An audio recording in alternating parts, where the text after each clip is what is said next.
नमस्कार. मी निलेश शांताराम कुलकर्णी. माझे सहकारी श्रीयुत रामनाथजी म्हात्रे यांनी एक संकल्पना ठेवली की गुरुजी, लॉकडाऊनचा काळ चालू आहे, कोविड वाढतो आहे, सगळीकडे दुःखद घटना घडत आहेत आणि प्रत्येकाला इच्छा वाटते की आपल्या गेलेल्या पितरांना सद्गती प्राप्त व्हावी. आणि आपली परंपरा आहे अशा दिवसामध्ये गरुड पुराण, स्वर्गारोहण, नासिकेत असे ग्रंथ आपल्या घरात वाचले जातात. परंतु संक्रमणाचा काळ असल्यामुळे कोणीही वाचक घरी येण्यास तयार नाही आहे.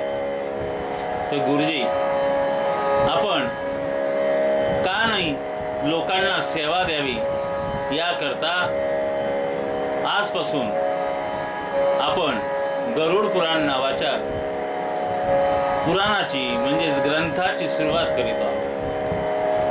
ग्रंथातला पहिल्या अध्यायाची सुरुवात करत आहोत. ज्या पद्धतीने प्रत्यक्ष वाचक आपल्या घरात येऊन आपल्या समोर बसून आपल्याला वाचून आणि त्याच्या अर्थासहित सांगतात, त्याच पद्धतीने आपण ह्या ग्रंथाची सुरुवात की जेणेकरून अप्रत्यक्षरित्या परंतु प्रत्यक्ष कानावर पुराणाची ग्रंथाचं श्रवण व्हावं या निमित्ताने ही सेवा. हरे राम राम राम हरे हरे, हरे कृष्ण कृष्ण कृष्ण हरे हरे, हरे राम राम राम हरे हरे, हरे कृष्ण कृष्ण कृष्ण हरे हरे, हरे राम राम राम हरे हरे, हरे कृष्ण कृष्ण कृष्ण हरे हरे. पुंडलिका वरदे विठ्ठल श्री ज्ञानदेव तुकाराम पंढरीनाथ भगवान की जय. माऊली ज्ञानेश्वर महाराज की जय. जगद्गुरु संत तुकाराम महाराज की जय.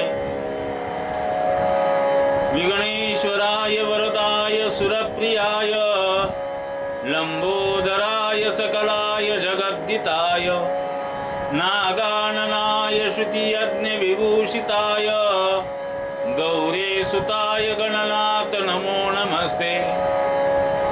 सर्वमंगल मांगल्ये शिवे सर्वार्थ साधिके शरण्ये त्र्यंबके गौरी नारायणी नमोस्तुते.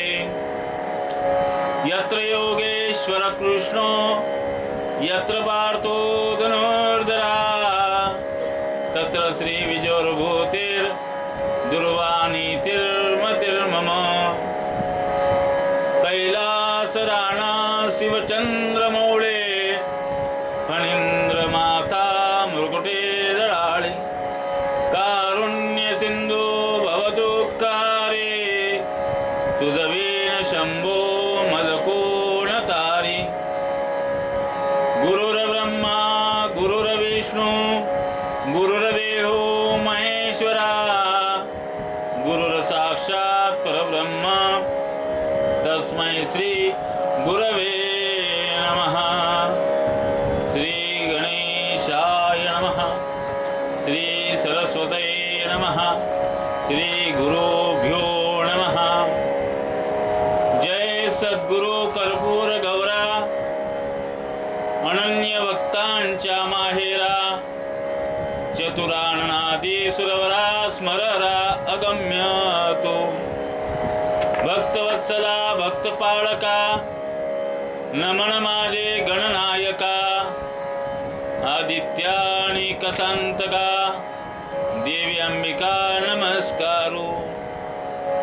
चतुष्ट वाचांची स्वामिनी जी राहिली मातृका लक्ष्मी. तिये ब्रह्मकुमारी लागुनी अंतकरणी ध्यायीजे.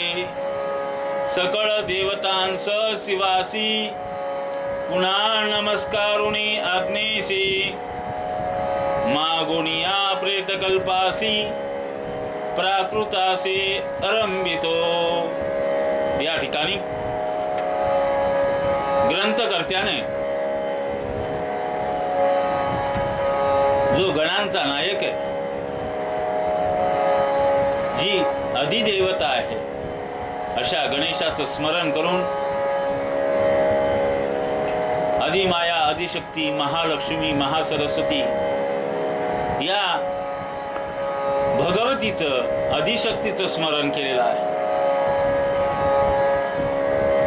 तिन्ही देवांचं, ब्रह्मा, विष्णू आणि महेश या तिन्ही देवांचं स्मरण करून, गुरुजनांना वंदन करून, सकल देवांना नमस्कार करून प्राकृत मध्ये प्रेतकल्प नावाचा जो ग्रंथ आहे त्यालाच आपण गरुड पुराण असं म्हणतो. प्राकृत भाषेमध्ये त्याचा आरंभ केलेला आहे. नैमेशरण्यी सुतमुनी पुराण सांगे अनुदिनी, तो कोणे के दिनी व्यासायसनी बैसला. तया ते ऋषी शौनकादिक प्रश्न करीते झाले सम्यक. यम सर्वांचा जो अंतक यातना अनेक करीत असे. तयाच्या लोकाचा विस्तार आणि जीवांचा आचार. देह त्यागिल्या कर्म प्रकार कैसा नरजीव भोगित असे. या ठिकाणी ग्रंथकर्ता म्हणतात की नैमिषारण्यामध्ये जे सुतमुनी आहेत, अनुदिनी म्हणजे रोजच कुठल्या ना कुठल्या पुराणावरती ते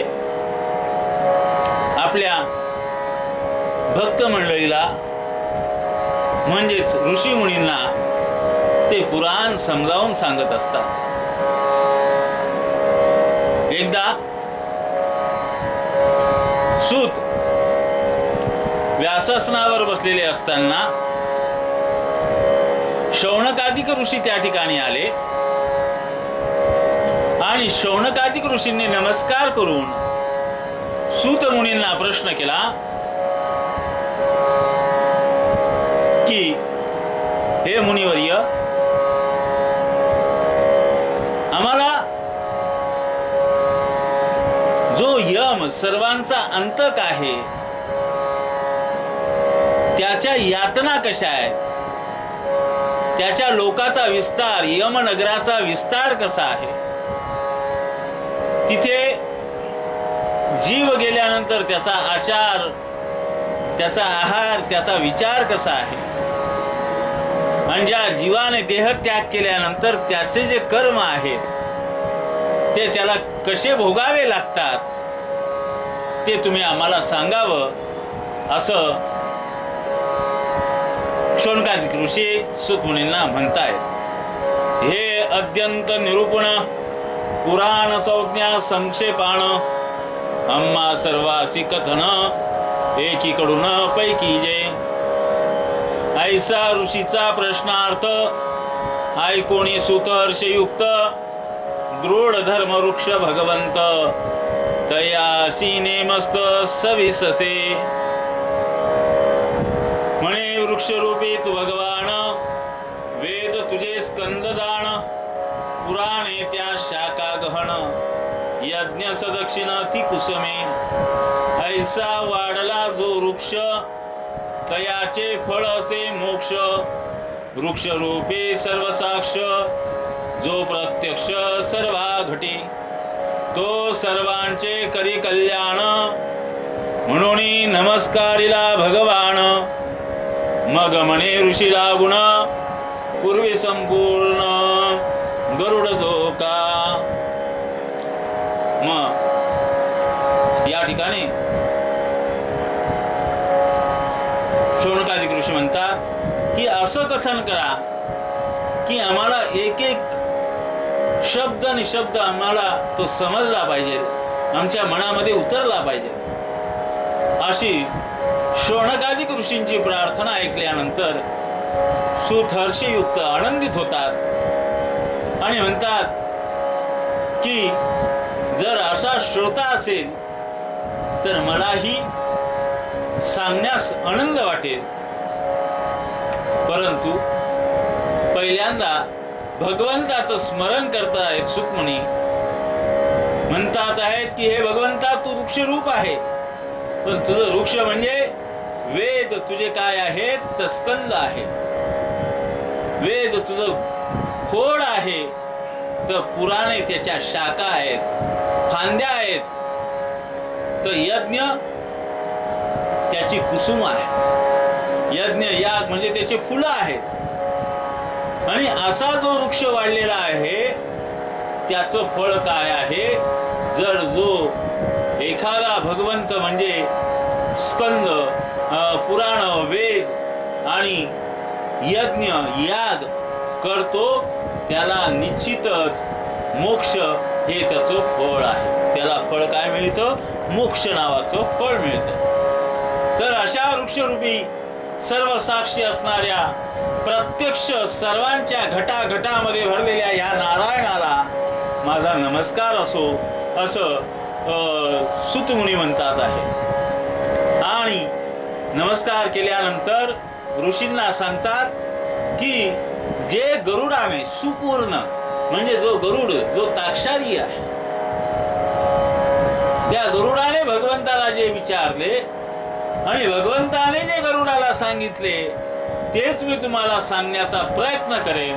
परंतु शांत चित्ताने मननाने ऐकण्याचा प्रयत्न तुम्ही करावा असं सूतमुनी शौनकादिक ऋषींना म्हणतात. तो विष्णुप्रती पुसता झाला तुझ्या प्रसादे गोविंदा मला अव्याहत गती सर्व लोकाला असे विश्वपाळा मज लागे. सर्व लोकांच्या समस्त रचना मी विलोकिल्या मधुसूदना परी याम्यपुरीची रचना माझ्या नयनान दिशेची.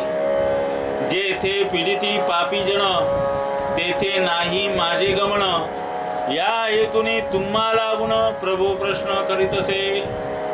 गरुड भगवंताला म्हणतोय की भगवंत विष्णुदेवा हे गोविंदा तुझ्या प्रसादाने म्हणजे तुझ्या कृपा आशीर्वादाने मला एवढी गती मिळाली एवढा प्रवास करण्याचं भाग्य प्राप्त झालं की एक लोक नाही तर अनेक लोकांचं मी भ्रमण केलं.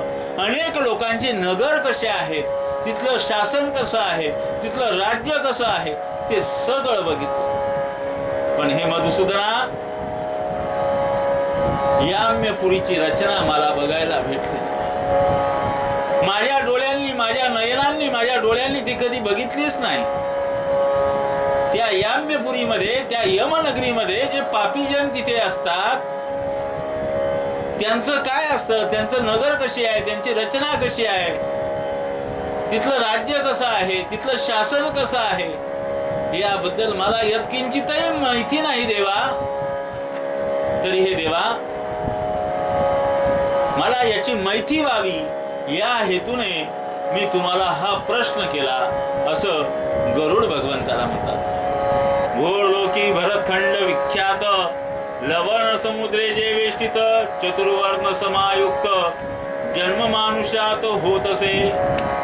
तर घोर लोकामध्ये भरतखंड नावाचं विख्यात असं खंड आहे. त्या खंडामध्ये चातुर्वर्णीय विप्र क्षत्रिय वैश्य शूद्र ब्राह्मण राजा व्यापारी आणि कामगार असे मनुष्यात जन्म होता. त्याही योनी माझारी सुकृती पापी नरनारी मागे पुढे देहदारी कर्मदोरी धरून येती. पाप पुण्य होता समान अप्राप्य मनुष्य देह जाण तो पावनी ब्रह्मज्ञान नरज्ञान न पावती. तर हे भगवंता की मनुष्य जन्मामध्ये जे काही नर नारी आहेत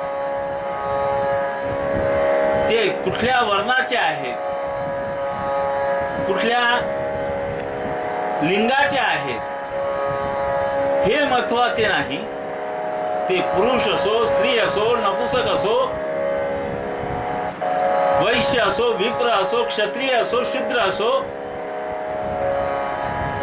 की आणखी कुठल्या योनीतील असो, पण प्रत्येकाला मनुष्य जन्म मिळतो. तो केव्हा? तर ज्याचं पाप आणि पुण्य समान होतं तेव्हा. परंतु त्या योनीमध्ये जन्म घेतल्यानंतर ज्या ज्या कर्मानुसार त्याला भोग भोगायचे असतात तो भोगत असतो. पण त्यातूनही हा जो मनुष्य देह आहे त्याने ह्या मनुष्य देहाने ब्रह्मज्ञान प्राप्त करून अज्ञान नाहीसं केलं पाहिजे आणि ज्ञान प्राप्त केलं पाहिजे. अज्ञान नाहीसं करून ज्ञान प्राप्त झालं तर त्याला मोक्ष मिळाल्याशिवाय राहत नाही. माऊली ज्ञानेश्वर ज्ञानेश्वरीमध्ये म्हणतात की ते ज्ञान पैगा बरवे, जरी मनी अथी अनावे, तरी संताया भजावे सर्वस्व. ते ज्ञान बरोबर आहे, चांगलं आहे. ते नुसतं मनात जरी आणायचं असेल, ते जर प्राप्त करून घ्यायचं असेल तर आधी संतांची सेवा केली पाहिजे. आणि त्याच धर्तीवरती इथे भगवंत गुरुला सांगतात की बाबा रे, तुला जर ज्ञान प्राप्त करून घ्यायचं आहे, हे अज्ञान घालायचं आहे, तर काय करायचं आहे? भगवंत पुढे सांगतात की अथवा तुझी नैष्टिक भक्ती मूढ जनन करीती, आयुष्य सरता देहाती लोकतया प्रति कोणता. इथे गरुड म्हणतात की हे देवा, एखादा मूर्ख तुझी भक्ती करत नसेल तर अशा लोकांचं आयुष्य संपल्यानंतर, जो धर्माने वागत नाही, धर्मपरायण राहत नाही, अशा लोकांचं आयुष्य संपल्यानंतर, ज्याला ज्ञान प्राप्त होत नाही, जो अज्ञानी आहे, अशा लोकांचं आयुष्य संपल्यानंतर त्यांना कुठला लोक प्राप्त होतो? ते मेल्यावर प्राणी समजत, यानंतर करावे काय कृत्य, अधिकार कोणाशी असत, क्रिया समस्त कराव्या. मग अशा व्यक्ती किंवा कुठलीही व्यक्ती मृत पावल्यानंतर काय कृत्य करावं, काय करावं, कोणी करावं, कोणाला अधिकार आहे, काय क्रिया आहेत, ते सर्व सांगा. आणि देशकाल द्रव्य साहित्य कैसे कैसे तयाचे नित्यकृत्य, महारोगे झाले अमृत, स्वदेशस्थ परदेशी जे का. मग देश, काल, द्रव्य, काय कुठे करावा हा विधी, मेल्यानंतर काय काय करावं, कुठल्या ठिकाणी विधी करावा, कसा विधी करावा, त्याच्यासाठी द्रव्य काय लागणार, साहित्य काय लागणार, त्याचं नित्यकृत्य काय आहे, महारोग झाल्यावर त्याच्या कशा क्रिया आहेत, तो जर स्वदेशात वारला म्हणजे आपल्या देशामध्ये वारला किंवा आपल्या गावामध्ये वारला तर त्याचं कृत्य काय आहे, परदेशात वारला तर त्याचं कृत्य काय आहे, ते सगळं मला सांगावं असं गरुड भगवंताला म्हणतात. मरण जे पावले जण, त्यांच्या मृत दिवसापासून वर्षपर्यंत कर्म संपूर्ण अनुक्रमान सांगिजे. मृत्यू आल्यानंतर त्या दिवसापासून तर त्यांच्या 1 वर्षापर्यंत कुठले कुठले कर्म करावेत, काय काय विधी कराव्यात, त्या मला अनुक्रमेने पहिल्या दिवसापासून तर 1 वर्षापर्यंत कसे असतात ते सांग. अगा हे रमानाथा, कृपास्त माझी या माथा, ठेवून येथे देता प्रेता, कैसे तत्वता स्वर्गी पावत असे. हे भगवंता, हे रमेशा पती, हे देवा, कृपया माझ्या माथ्यावरती तुझा कृपा हस्त राहू दे आणि सांग देवा की प्रेत इथे ठेवल्यानंतर, इथं त्याचं दहन केल्यानंतर तो स्वर्गामध्ये कस काय जातो. ते माधवा निरूपण मज कीजे सकल आपण, ऐसा ताक्षार्य प्रश्न भगवान, ऐकोणी जनार्दन बोलिला. आणि गरुड या ठिकाणी म्हणतात आहे की हे भगवंता, हे माधवा, हे सकल निरूपण तू मला कर, जेणेकरून माझी जी तहान लागलेली आहे, मला जी तृष्णा लागलेली आहे, ती तहान माझी भागव, मला यमनगरीचं रहस्य उलगडून सांग, असं गरुड भगवंताला पुन्हा पुन्हा प्रार्थना करून सांगतात. त्यावेळेला भगवंत आता काय म्हणतात ते गरुडाला ते बघूया. हे वैनतेया भाग्यवंता, ऐके सर्व यथार्थता, जे त्वाम कुशले कश्यपसुता, ते तत्वता तुझ कथितो. श्राद्धांचे भेद तीन असती, नव आणि नवमिश्र म्हणती, तिसरे पुराण निश्चिती, श्राद्ध पद्धती ऐसी त्रिधा, मृत दिवसापासून 10 दिवसापर्यंत जाण, नवश्राद्ध नामाभिधान, ऋषी सज्ञान बोलिती, एकादश दिवसापासून होई यावद वर्ष प्रमाण, ती श्राद्धे नवमिश्र संपूर्ण, श्राद्धे पुराण यानंतर. चतुर्दश लोका माझारी, भोर लोक श्रेष्ठ असे भारी, त्याही माझी पन्नगारी, जम्बूद्वीप धात्री होती उत्तम. त्या सप्तद्वीपात भरतखंड जे अतिविख्यात, त्याही माझी वर्षभरत त्रिलोक विख्यात असे पै. त्यात जे भागीरथी तीर, सर्व दोषांशी जाळणार, या तुल्य अन्य लोक समग्र, न होती खगेंद्रा कल्पांते. भगवंत सांगतात की हे वैनतेया, हे गरुडा, तू भाग्यवान आहेस. तू सर्व यथार्थ जे जे काय विचारलंय, हे कश्यप सुद्धा, हे कश्यपाच्या मुला, जे जे तुम्हाला विचारलं ते ते मी तुला सांगतो, तू ऐक. श्राद्धाचे 3 भेद असतात. पहिलं नवश्राद्ध, दुसरं नवमिश्र श्राद्ध आणि तिसरं पुराण श्राद्ध. अशा 3 पद्धतीच्या श्राद्ध पद्धती आहेत. मृत दिवसापासून, म्हणजे ज्या दिवशी आत्मा ह्या शरीराला निघून गेला, म्हणजेच मेलेल्या दिवसापासून ते 10 दिवसापर्यंत जे श्राद्ध केले जातं त्याला नवश्राद्ध असं म्हणतात.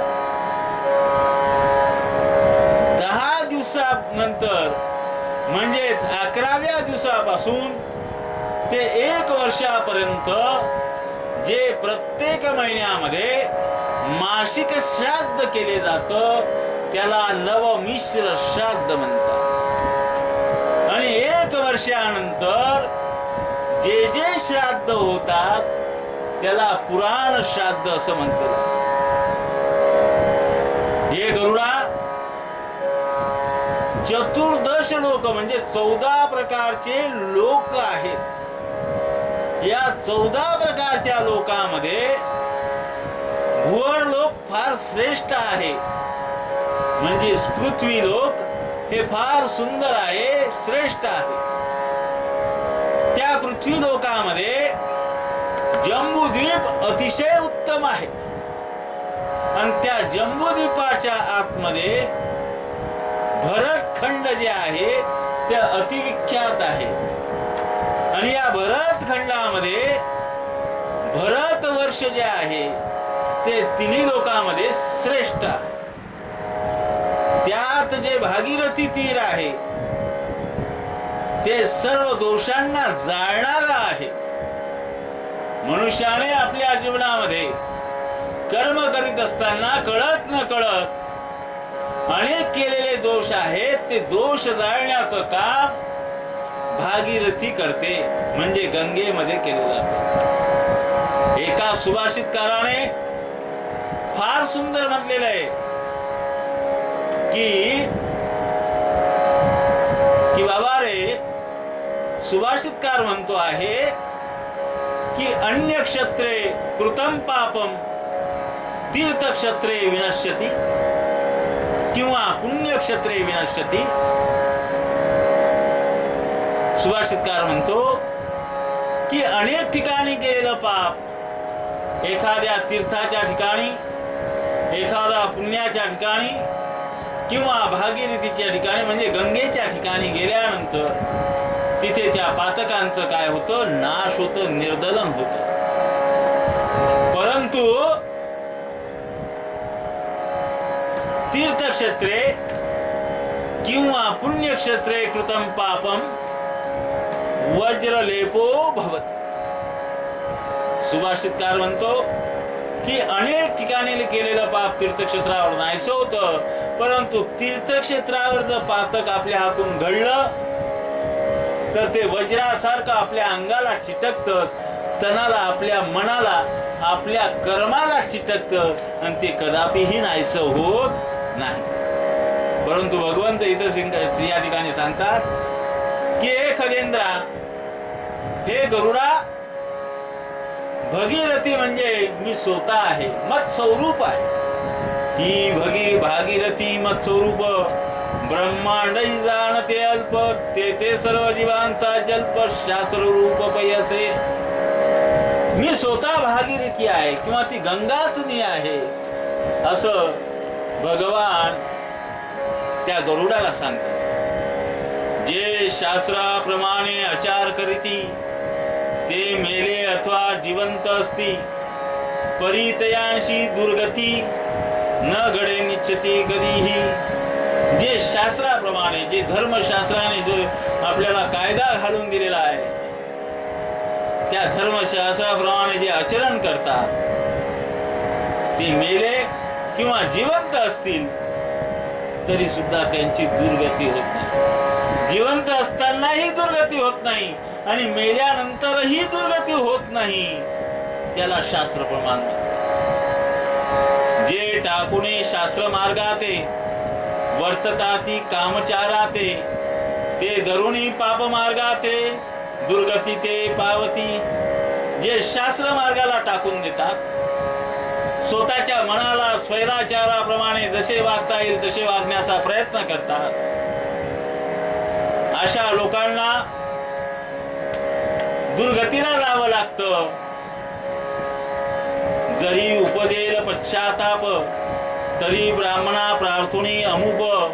प्रायचित्त होते निष्पाप, किलबिषटोप त्यागुनिया.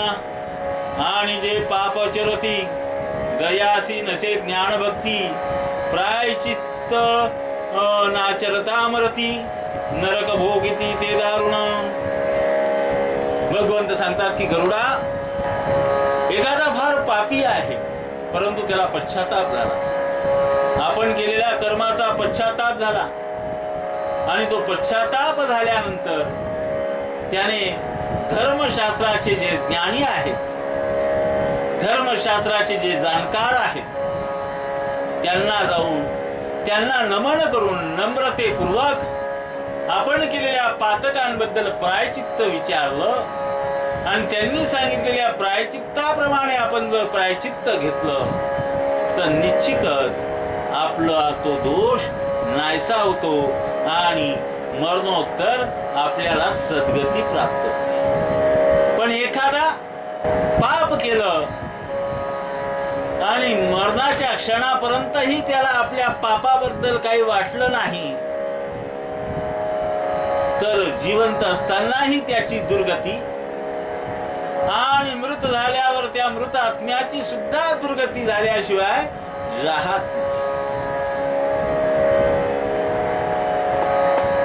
निरय भोगल्यावरी जन्म पावती, पूर्व पापांची चिन्हे उमटती, त्यांची निशाणी तुझ प्रती यथा पद्धती निरोपितो. हे गरुडा, जे प्रायचित्त न करता मरतात ते नरकामध्ये जातात आणि नरक भोगल्यावर पुन्हा जन्म घेतात. परंतु ते जन्म घेतल्यानंतर कुठे कुठे आणि कसा कसा जन्म घेतात, त्यांना काय काय सहन करावं लागतं ते बघूया. ज्याने पूर्वी मारिला ब्राह्मण अथवा केला अपमान, तो क्षय रोग पावे दारुण सुरापान करी जो. दयाचे दंत कृष्ण होती, सोने चोरिता नखे कुजती.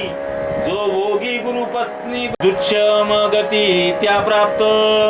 भगवंत म्हणतात, हे गरुडा, ज्याने पूर्वी ब्राह्मण मारला किंवा ब्राह्मणाचा अपमान केला कारण की ब्राह्मणाला मारण्यासाठी शस्त्र अस्त्राची गरज नाही, फक्त त्याचं अपमान केला तरी तो मृत पावतो. आणि अशा ह्या कार्यासाठी त्याला क्षयरोग प्राप्त होतो पुन्हा जन्म मिळाल्यानंतर. जे दारू पितात त्यांचे दात काळे पडतात, जे सोनं चोरतात त्यांचे नख कुचतात, आणि जे गुरुपत्नीचा भोग घेतात त्यांची गती दरिद्र्याहून दरिद्री होते, असे भगवंत गरुडाला म्हणतात. आपण अथवा अनेक कोणी वृत्ती दिदली ब्राह्मणा लागुनी, हरितासाठी सहस्र वरुषे प्राणी, कृमी योनी विष्टित पावे. आपण अथवा कोणी, आपणच त्या ब्राह्मणाला वृत्ती म्हणजे दान दक्षिणा द्यावी आणि नंतर त्याच्यातून हिसकावून घ्यावी, किंवा कोणी दिलेली दान दक्षिणा ती हिसकावून घ्यावी. अशा लोकांना विष्ठेमध्ये जे किडे असतात, कृमी असतात, तसा जन्म मिळतो. कोणी एक ब्राह्मणा लागून देईन ऐसे ऐकवून, जो न देईन अज्ञान, कुंभी पाकस्थान तया प्रथे. कोणी एखाद्या ब्राह्मणाला म्हणतात मी तुला असं देईन, तसं करेल, असं करेल, तसं करेल, आणि जो करत नाही अशा अज्ञानाला कुंभी पाकाच्या स्थानामध्ये जावं. ऐसे अनेक नरक भोगिल्यावरी, जन्मुनी होय दरिद्री, या स्तव पंडित चतुरी, अयन परवी गोदान की जय. मग असे नरक भोगल्यावर त्याला जन्म मिळतो, पण तो दरिद्र्याच्या घरी जन्म मिळतो.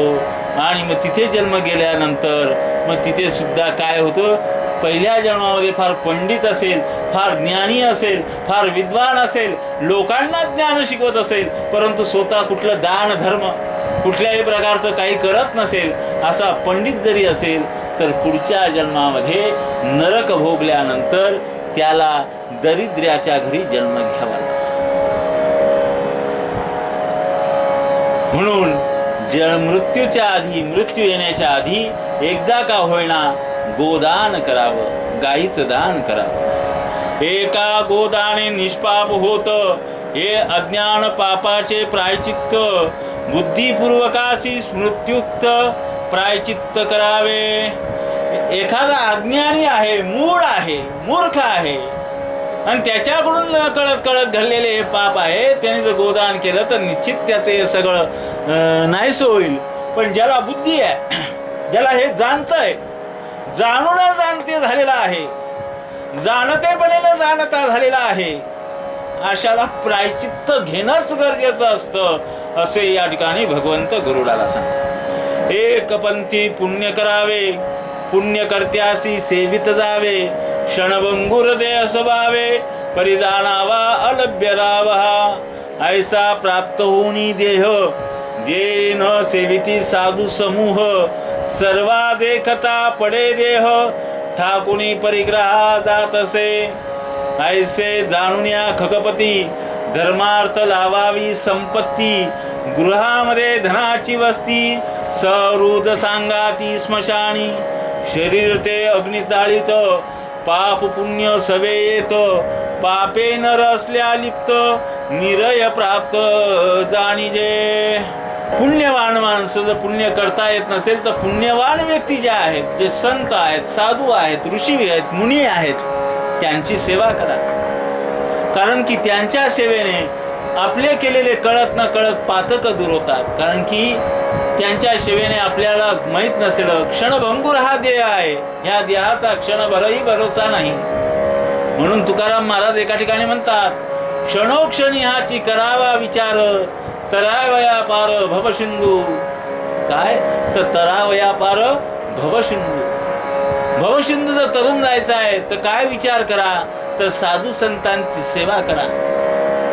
हा भवसिंधू जर तरुण जायचा आहे तर जिथे अनाथ मुलं आहे, जिथे गोरगरिबांची मुलं शिकतायत, तिथे शिक्षणाचं दान करा. जर हा भवसिंधू तरुण जायचा आहे, हा भवसिंधू जर पार करायचा आहे, तर जिथे सप्ताह चालू आहे, जिथे पदयात्रा होते, जिथे दिंडी यात्रा होते, जिथे भगवंताचं नामस्मरण चालू आहे, त्या ठिकाणी दान करा. जिथे अंध व्यक्तींची सेवा केली जाते तेथे दान करा. जर आपल्याला बाकीच्या गोष्टी करता येत नाही तर निदान आपण हे केल्याने आपलं किंचित का होईना पातक नाहीसं झाल्याशिवाय राहणार नाही. म्हणून क्षणभर हा देहाचा भरोसा नाही, म्हणून साधूंची सेवा करावी. साधूंची सेवा केल्यानंतर हे खगपती, हे गरुडा, जी संपत्ती आपण कमवलेली आहे तिच्यातला एक अंश का होईना, आजच्या भाषेत बोलायचं झालं तर 1% का होईना, जर मी 100 रुपये कमवतोय तर त्या 100 रुपयातला 1 रुपया मी सत्कार्यासाठी लावला पाहिजे. कारण की धन हे घरापर्यंतच मर्यादित आहे. सगळे सोयरे नाते वाईक हे कुठपर्यंत स्मशानापर्यंतच आपल्या बरोबर आहे. हे शरीर सुद्धा कुठपर्यंत तर त्या अग्नीच्या ज्वाळेपर्यंत. एकदा शरीर अग्नीत गेलं की त्याची राख व्हायला वेळ लागत नाही. मग हे शरीर अग्नी जाळून टाकते. मग आपल्याबरोबर काय येतं तर आपण केलेलं कर्म, मग ते पाप असो पुण्य असो, पाप पुण्य सवेत पापे नर असल्या लिप्त नरय निरय प्राप्त जाणीजे. पाप पुण्य बरोबर येतं आणि आपल्याकडे पापच जास्त असेल तर आपल्याला निश्चितच नरकामध्ये जावं लागतं. पुण्य असल्याबरोबरी तो प्राणी चढे स्वर्ग पायरी, मृत दिवसापासून नरी सरपारी युक्त विधी जो का. आणि मग जर आपल्या जो पाप आहेच पण त्याच्या 4 पटीने जर पुण्य असेल तर आपण स्वर्गाची पायरी चढल्याशिवाय राहत नाही. म्हणून मृत दिवसापासून पिंडदान हा विधी सांगितलेला आहे. तो विधी करावा आवश्यक असल्याही मनुष्य रंक, गृहस्थ आणि क्रिया त्यागक, व्रत त्याग ब्रह्मचारी. तो विधी अवश्य करावा. तो मनुष्य रंक असो, राजा असो, गृहस्थ असो, क्रिया त्याग केलेला असो, व्रताचा त्याग केलेला असो किंवा ब्रह्मचारी असो, तपस्वी असो किंवा गावात राहणारा असो, संन्यासी असो किंवा चारी आश्रम स्वीकारणारा असो, असे 4 आश्रम स्वीकारलेले असतील. ब्रह्मचार्याने ब्रह्मचार्याचा आश्रम व्यवस्थित पाळावा, गृहस्थ आश्रम व्यवस्थित पाळावा.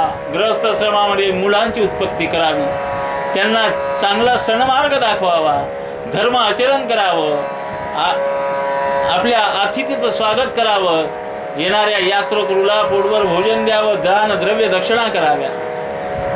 वानप्रस्थामध्ये आपण ह्या भौतिक व्यवहारातून बाहेर येऊन भगवंताच्या नामस्मरणामध्ये राहावं. आपल्या गावात राहून आपण आपल्या घराचा, दाराचा, आपल्या व्यवहाराचा त्याग करायचा प्रयत्न करावा. आणि संन्यास जेव्हा ग्रहण करतो त्यावेळेला एका छोट्या गावामध्ये एकच रात्र राहण्याचा अधिकार आहे. त्या नियमाप्रमाणे जर आपण सगळे आश्रम जर पाळले तर निश्चितच आपल्याला धर्माप्रमाणे आसन प्राप्त होतं. नवे नवे आम्ही भगवंतच होऊन जातो, भगवान विष्णूच होतो. सर्व धर्म ऐसे पुरुष दूर तेजावे तुक्यास, संसाराविषयी आसक्त मानस असुनी विशेष ब्रह्मज्ञ बोलतो. ब्रह्मांड मंडपा माजारी धर्म ब्रह्म बरोबरी, त्या ते टाकीती अंत्यजापरी, ते निरय नगरी पावती. जरी स्वधर्म असेही न तरी उत्तम परधर्माहून, स्वधर्मे मेल्या ही कल्याण, परधर्माने वासता भय.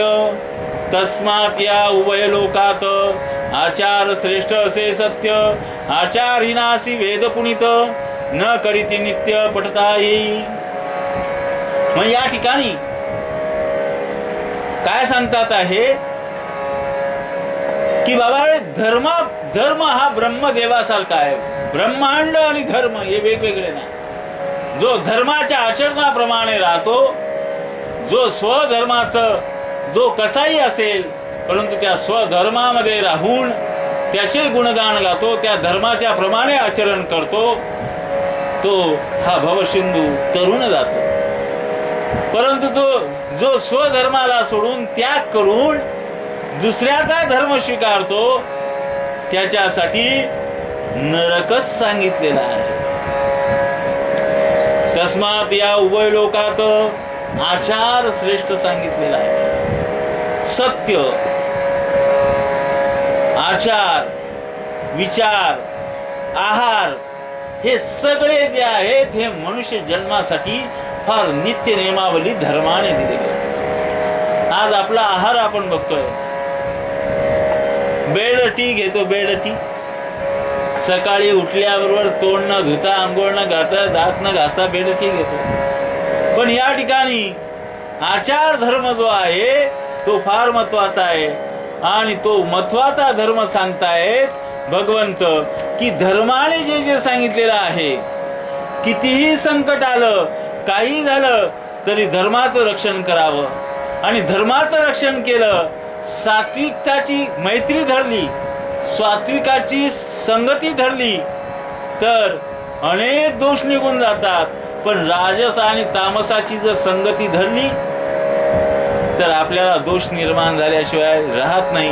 आणि दोष निर्माण झाल्यावर स्वर्गाला नाही तर नरकाला जावं लागतं. स्वर्गी जाते सात्विक जन, तामसासी नरकस्थान, राजसासी भूलोक जाण, गीता प्रमाण असे यासी. स्वर्गामध्ये सात्विक जातात, तामसाला नरकामध्ये जावं लागतं आणि राजसाला भूलोकामध्ये राहावं लागतं, असं गीतेमध्ये सांगितलेलं आहे. स्वतः भगवंताने आपल्या मुखात सांगितलेलं आहे. अग्निवर्जित जे ब्राह्मण कधी न करीती होम हवन, आणि राजा ब्राह्मणहीन कटु विक्रयीन वैश्य जो का, तो आणि शूद्र जातीत जन्म पाहुणी सेवन न करीत, पत्नी पतीलागी वंचित नरक निश्चित भोगिते. अस्नात करी भोजन ते अन्न नोये विष्ठा भोजन, उदकपान रुधिरा समान, प्रातस्नान म्हणून कीजे. या स्तवची आचारवंते स्नान करुणी तर्पणाते, कीजे ना तरी रुधिराते, प्राशिल्या दोषाते पावतसे. या ठिकाणी भगवंत सांगतात की बाबा रे, जो ब्राह्मण आहे त्या ब्राह्मणाने जर होम हवन केलं नाही, त्याची रोजची संध्या स्नान संध्या जप जाप्य ब्राह्मणाने हे केलं नाही, अग्निवर्ज्य केला, त्या ब्राह्मणाला नरक प्राप्त झाल्याशिवाय राहणार नाही. जो राजा आहे त्या राजाने प्रजेचं पालन जर व्यवस्थित केलं नाही, प्रजेकडे मुलाप्रमाणे जर बघितलं नाही, जो स्वार्थी राजा असेल, तो प्रजेकडे दुर्लक्ष करत असेल, तर त्या राजालाही नरक भोगल्याशिवाय गती नाही. एखादा व्यावसायिक आहे, व्यापारी आहे आणि त्याने चुकीच्या पद्धतीतून लूट केलेली असेल तर त्याचं सुद्धा तीच गती प्राप्त होणार आहे. आणि एखादा सेवक आहे आणि त्या सेवकाने आपल्या कामामध्ये जर व्यवस्थितपणा केला नसेल, ती सेवा जर व्यवस्थित केली नसेल, तर ती सेवा ज्याप्रमाणे ब्राह्मण, ज्याप्रमाणे राजा, ज्याप्रमाणे वैश्य, त्याचप्रमाणे शूद्राला सुद्धा तीच गती प्राप्त होणार आहे. काही लोक अस्नात करीती भोजन, सकाळी सकाळी मी आत्ता जोडून गेलो, ते अन्न नो हे विष्ठा भोजन, सकाळी उठल्याबरोबर ब्रेड टी घेणारे आहेत. अशा लोकांना विष्ठा भोजनच होणार आहे. उदकपान, पाणी जर पिणारे असतील तर ते रक्तासारखं असेल, म्हणून स्नान केल्याशिवाय कुठल्याही गोष्टी घेऊ नये.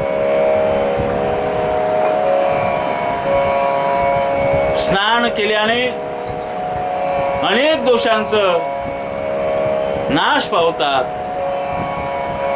भगवंत सांगतात, हे गरुडा,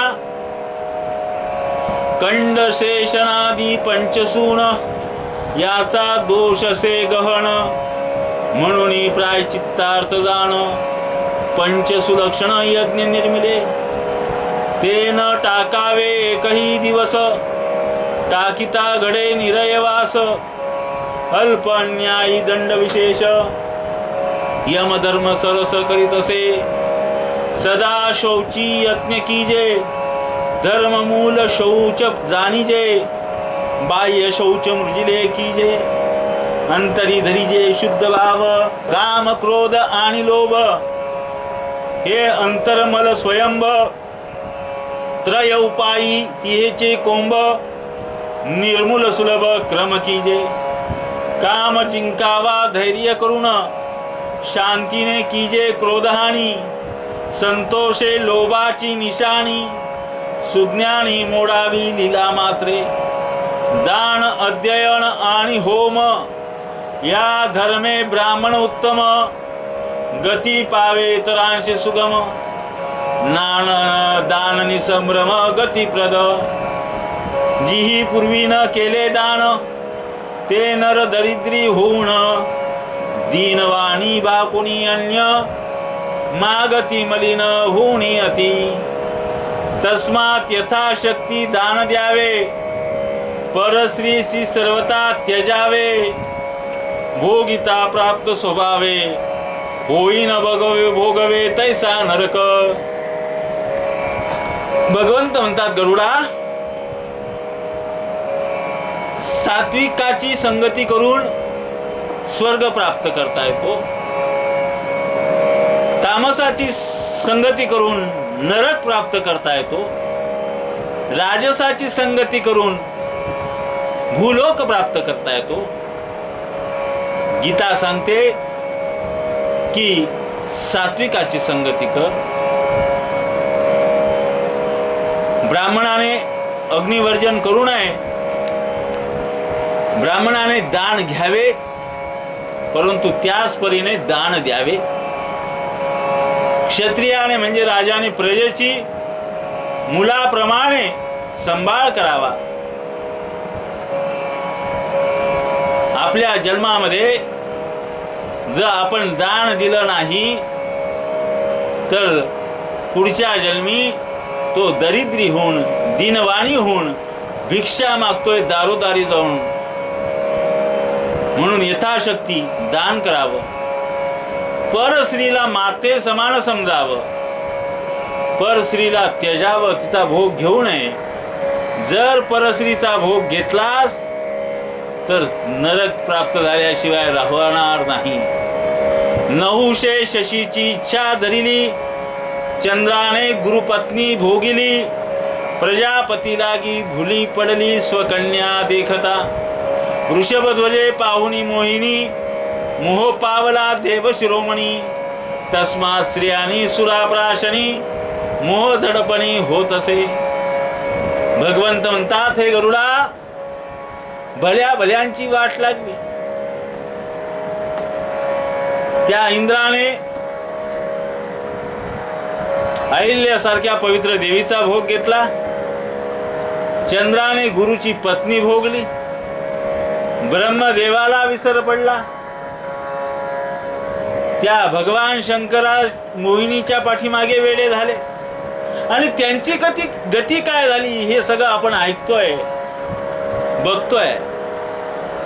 मग तिथे देव असो, जो जो कर्म करतो त्याला त्या कर्माने लिपले जातं. म्हणून कर्म करत असताना फार सूक्ष्मातील सूक्ष्म बघितलं पाहिजे. आणि हे सगळे जर आपल्याला याच्यातून वाचायचं आहे तर परनानीच्या दृष्टीला दृष्टी देऊ नये, कारण की ती स्वर्गातून आपल्याला खाली आणू शकते.